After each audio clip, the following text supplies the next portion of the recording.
20년 동안 위기 청소년들을 돌보며 예수 그리스도의 사랑을 전하고 있는 교회가 있어 찾아가 봤습니다. 80년 가까이 허름한 목간판을 달고 있던 교회가 주변의 도움으로 새 간판을 달았습니다. 국내외 선교 현장에서 선한 소식을 발굴해온 구티비 글로벌 선교 방송단에 대한예수교장로회 백석총회 소속 선교사들이 동참했습니다. 국제사회 속 남북관계를 이해하고 평화통일을 준비하는 강좌가 개설됐습니다.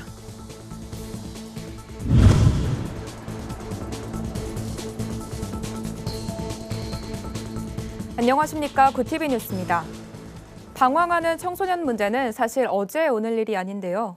20년 동안 한결같이 10대 청소년들을 돌보며 예수 그리스도의 사랑을 전하고 있는 교회가 있다고 합니다. 하나은 기자입니다. 고양시 일산 서구에 위치한 10대 교회. 이름만으로도 집중하는 사역을 알 수 있는 이곳은 20년 전부터 지역 청소년들을 보듬으며 복음을 전하고 있습니다. 김성애 담임 목사가 10대 사역을 시작한 것은 유명 가수인 아들 김장훈 씨 때문입니다. 김 목사는 아들이 청소년 시절 부모로서의 욕심을 앞세워 양육한 것이 독이었다는 것을 깨달았다고 고백했습니다. 어쩌면 청소년 사역을 하게 된 동기가 그 아들의 영향이 99%예요. 너무 제재를 하고 너무 누르고 압박하고 안 돼만 계속하고 청소년들을 목양하는 거는 좋은 꼴이 있는 것으로 인도만 해주면 되는 거예요. 그렇게 시작한 상담 사역 꾸미루미. 김 목사는 세상 밖으로 내몰린 위기 청소년들을 직접 찾아다니며 엄마의 마음으로 품었습니다. 상담으로 그들을 위로하고 따뜻한 밥을 먹이며 건강도 돌봤습니다. 교회 맨 위층엔 위기 청소년들이 언제든 묵을 수 있는 공간도 마련했습니다. 주로 가정폭력 등 부모와의 분리가 필요한 아이들이 이곳을 통해 전문 센터로 연결되고 있습니다.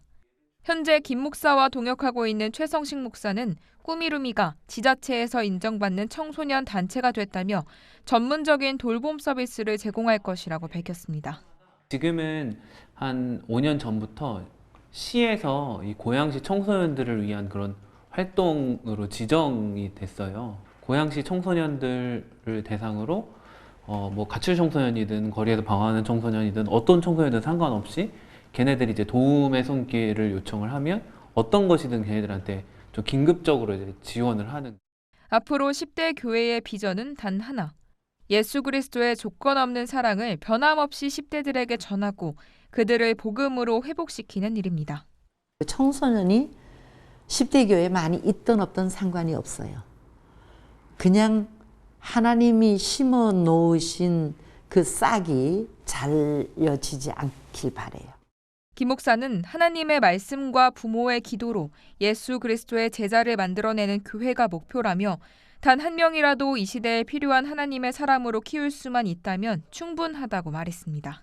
구티비 뉴스 하나은입니다. 해방 이후 80년 가까운 세월 동안 허름한 목간판을 단 채 묵묵하게 지역을 섬겨온 교회가 있습니다. 최근 작은 교회 간판 지원 프로젝트 1호 교회로 선정되면서 오랜만에 새 단장을 했다고 하는데요. 현장에 차진환 기자가 다녀왔습니다. 신시가지가 멀리 내다보이는 작은 마을. 좁고 정돈되지 않는 길을 힘겹게 올라가다 보면 동산 중턱에 세워진 십자가를 볼 수 있습니다. 1945년 해방 당시 몇몇 성도들이 모여 시작한 교회. 80년에 가까운 시간 동안 한 곳에서 지역민을 섬기고 있지만 제대로 된 간판과 안내 표지판조차 없었습니다. 교회가 구석에 있다 보니까 교회를 찾는 사람들이 좀 교회를 찾기가 너무 어렵다. 내비게이션을 찍어도 교회가 교회까지 안내하지 못하고 큰 길까지만 안내하는 경우가 많이 있었는데 규화교회는 얼마 전 작은 교회 간판 지원 프로젝트 1호 교회로 선정됐습니다. 경기도 용인에 동행하는 교회가 후원하고 윤선 디자인이 재능을 기부했습니다. 이러한 소식이 알려지면서 도움의 손길이 이어졌고 교육관 입구 간판은 물론 안내 표지판과 유리창 시트지 작업까지 마쳤습니다. 뭐 남았어요? 전기 배선만 끝내. 전기 연합만 연결만 끝내. 새 단장한 교회 모습을 보니 40년 넘게 교회 역사와 함께해온 한 성도는 감사의 말을 전해왔습니다. 시청에도 의뢰해보고 경찰서에도 의뢰해보고 안 된다고 했는데 하나님의 은혜로 이번에 윤선 디자인하고 또 동행하는 교회가 이렇게 많이 협조를 해줘서 아름답게 이렇게 꾸며져서 너무나도 감사합니다. 교화교회 김동은 담임 목사는 섬김을 받는 것에 그치지 않고 앞으로 섬기는 교회가 되겠다는 다짐을 밝혔습니다. 받은 은혜를 누리지만 말고 흘려보내야 그것도 하나님께서 우리 교회를 간판을 허락하신 뜻이니까 더 많이 섬기자, 더 많이 사랑하자, 더 많이 베풀자라는 마음으로 사역을 하려고 합니다. 구티비 뉴스 차진환입니다.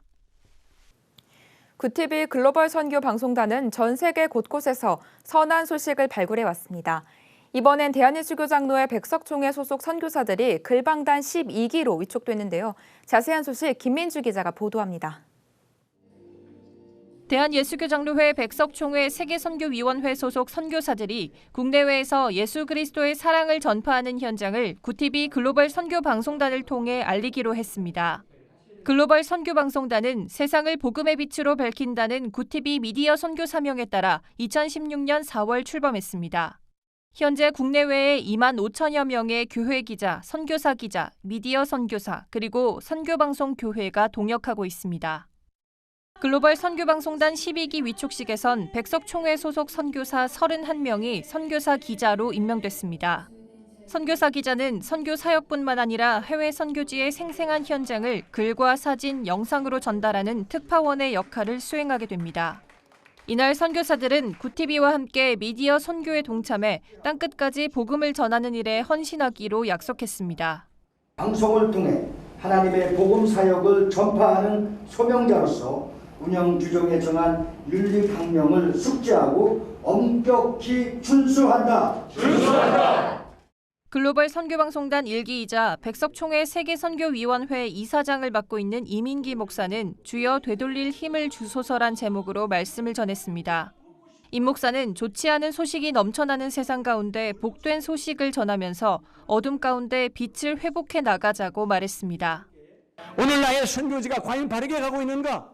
하나님 주신 목적대로, 하나님 주신 그 의대로 가고 있는가? 늘 이게 되돌리는 힘. 내가 다시 사역지로 들어가면 주여, 내가 주의 복음에 증거하는 하나님의 거룩한 생명을 전하는 기자로서 멋지게 그 일을 하나님께 이 뉴스를 올리는 자가 되기를 원합니다. 글로벌 선교방송단이 발굴 취재한 기사는 구티비 뉴스, 인터넷신문 데일리 굿뉴스와 위클리 굿뉴스를 통해 국내는 물론 전 세계 곳곳에 보도됩니다.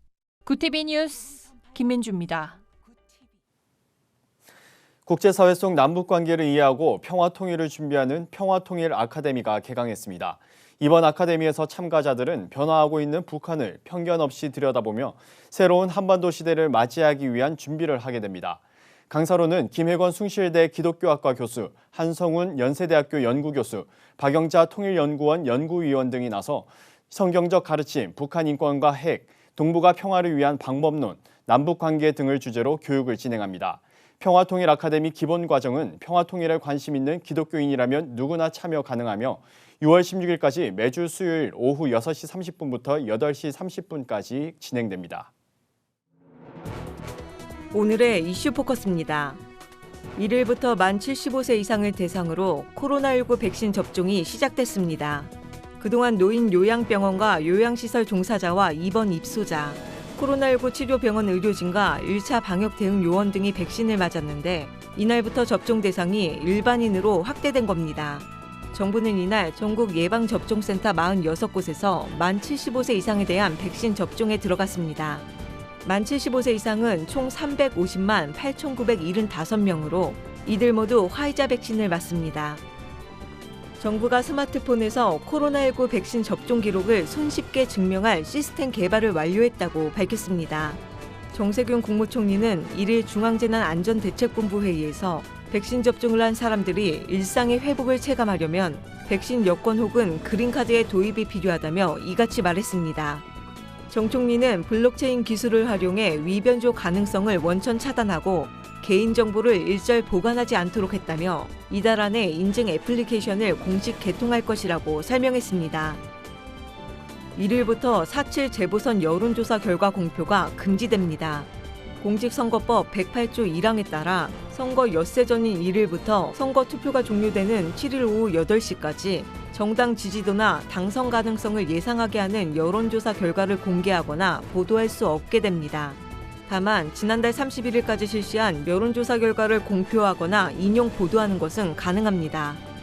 지난 3월 우리나라 수출이 작년 동기 대비 2자릿수대로 증가했습니다.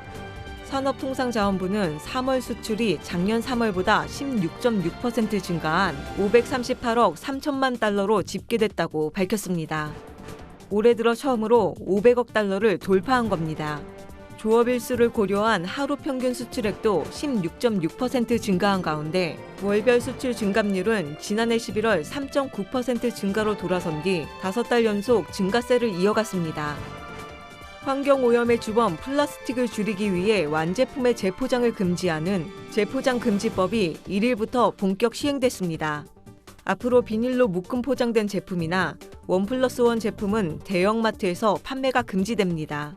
제품 판매 과정에서 재포장이 적발되면 과태료 300만 원이 부과됩니다. 다만 기존의 비닐로 쌌던 상품을 종이로 묶거나 생분해되는 재질로 된 포장지에 담아 판매하면 재포장 기준을 피할 수 있습니다. 서울 지하철의 평일 야간 감축 운행이 1일부터 해제됩니다. 1일부터는 이용객이 많은 2호, 7호선이, 나머지 3, 4, 6, 8호선은 5일부터 야간 운행이 정상화됩니다. 서울교통공사는 사회적 거리두기가 2단계로 내려가면서 야간 혼잡도가 증가해 고객 안전과 편의를 위해 열차를 추가 투입하기로 했다고 설명했습니다. 구티비 뉴스 천보라입니다. 구티비 월드와이드입니다. 북한이 핵미사일 기술 고도화에 필요한 자금을 정찰총국 주도로 가상화폐 거래소 등을 해킹해 충당해온 것으로 조사됐습니다. 유엔 안전보장이사회 산하 대북제재위원회의 전문가 패널 보고서에 따르면 북한이 지난 2019년부터 지난해 11월까지 해킹한 가상화폐는 3억 1,640만 달러, 우리 돈 3,600억 원 규모입니다. 북한은 이렇게 훔친 가상화폐를 중국의 가상화폐 거래소를 통해 실제 화폐로 바꾸는 돈 세탁을 해온 것으로 알려졌습니다. 미얀마 군부가 쿠데타 규탄 시위 유혈 진압을 계속하고 군부에 반대하는 소수민족 무장단체 다수가 결집하면서 사태가 내전으로 확대할 가능성이 커졌다고 유엔 미얀마 특별대사가 경고했습니다. 크리스티네 슈라노 부르게너 유엔 미얀마 특사는 안전보장이사회가 재앙을 막을 모든 수단을 검토해주길 요청한다면서 대학살을 목전에 뒀으며 군부가 대화에 나설 준비가 될 때까지 기다리면 상황은 악화할 뿐이라고 지적했습니다. 현재 미얀마엔 20개 소수민족으로 구성된 반군단체가 결집한 상태며 반군 병력은 총 7만 5천 명에 달하는 것으로 추정됩니다. 두 종류의 코로나19 백신을 제조하는 미국 볼티모어의 한 공장에서 최근 백신 성분을 혼합하는 사고가 발생해 존슨앤드존슨의 백신 1,500만 회 분량이 폐기된 사실이 뒤늦게 알려졌습니다. 존슨앤드존슨은 성명에서 의약품 물질의 한 제조 단위가 품질 기준에 미달한 사실을 발견해 제조 과정의 마지막 단계가 진행되지 않았다고 밝혔습니다. 미 식품의약국은 이 공장 생산 라인에서 제조되는 백신 물량에 대한 승인을 보류하고 사고 경위 조사에 착수했습니다. 프랑스가 코로나19 3차 대유행의 피해를 줄이기 위해 경기 악화를 각오하고 다시 전국 봉쇄령에 들어갔습니다. 이에 따라 오전 6시부터 오후 7시 사이 프랑스 전역에서 주거지 반경 10km 밖으로 나갈 때에는 이동 확인서를 소지해야 합니다. 앞으로 3주간은 유치원과 초중고등학교도 폐쇄합니다. 프랑스가 전국에 이동 제한령을 내린 것은 이번이 세 번째입니다. 마크롱 대통령은 바이러스 확산 속도를 늦추기 위한 최선의 해결책이라고 밝혔습니다. 지난 1월 6일 미국 의사당 폭동 당시 폭도들에 의해 다친 의회 경관 2명이 도널드 트럼프 전 대통령을 고소했습니다. 의회 경찰인 제임스 블레싱 게임과 시드니 햄비는 트럼프 전 대통령이 그의 지지자들을 화나게 해서 폭력 행위를 하도록 선동한 직접적인 책임이 있다고 주장했습니다. 두 경찰은 각각 최소 7만 5천 달러의 피해 보상과 함께 알려지지 않은 액수의 징벌적 손해배상을 요구했습니다. 이번 소송은 의회 경찰관이 트럼프를 고소한 첫 사례입니다. 구티비 뉴스 조유현입니다. 글로벌 선교 방송단과 함께하는 교계 소식을 오현근 기자가 보도합니다. 한국기독교 장로회가 이건희 총회장 명의의 서신을 통해 기장교회 성도들에게 농민 기본소득 실현을 위한 운동에 동참해달라고 당부했습니다. 기장이 전개하는 농민 기본소득 운동은 농민 기본소득 법제화를 위한 100만인 서명 운동이 중심이 될 전망입니다. 이 총회장은 농민 기본소득 실현이 농촌교회를 일으키는 데도 큰 도움과 힘이 될 것이라고 말했습니다. 연합찬양 사역단체 프레이즈 게더링이 4일 부활절을 맞아 한국교회의 부활절 칸타타 영상을 무료로 제공한다고 밝혔습니다. 코로나19로 교회의 예배와 모임의 모습이 변화된 상황에서 한국교회가 온라인으로 부활절 예배에 참여할 수 있는 연합의 장이 될 것으로 기대됩니다. 부활절 칸타타 2021 증인들의 고백은 2일 저녁 9시 유튜브 프레이즈 게더링 채널에서 중계됩니다. 왕성교회가 성도들과 함께 모은 코로나19 극복 지원금 1억 원을 서울 관악군의 미자립교회 62곳에 지원하기로 했다고 밝혔습니다. 지원금은 왕성교회 성도들이 지난 3주간 자발적으로 모아 마련한 것으로 알려졌습니다. 길요나 담임 목사는 어려움을 겪는 지역교회를 위해 적금을 사용하고 싶다는 한 성도의 후원이 마중물이 됐다며 지역교회를 도우라는 하나님의 마음을 느껴 기쁘다고 전했습니다. 세계선교협의회 신임 총무에 금주섭 장로회 신학대 교수가 선임됐습니다. 협의회는 31일 온라인 임시총회를 열고 인선위원회가 추천한 금 교수를 총무로 결정했다고 밝혔습니다. 금 신임 총무는 학기가 끝나는 8월 이후 협의회 본부가 있는 싱가포르에서 근무를 시작할 예정입니다. 금 총무는 코로나19로 위축된 세계선교에 활력을 불어넣을 수 있도록 노력하겠다고 말했습니다. 구티비 뉴스 오현근입니다. 우리나라 청소년 100명 중 3명 정도만 신앙을 갖고 있는 것으로 알려졌습니다. 이마저도 계속 줄어들 것으로 예상되고 있어 다음 세대 신앙 전수에 비상이 걸렸는데요. 청소년 복음화를 위한 전략적인 접근도 좋지만 무엇보다 이들에게 필요한 건 조건 없는 사랑과 기다림이 아닐까 싶습니다. 네, 이상으로 뉴스를 마칩니다. 오늘도 함께해 주신 여러분 고맙습니다.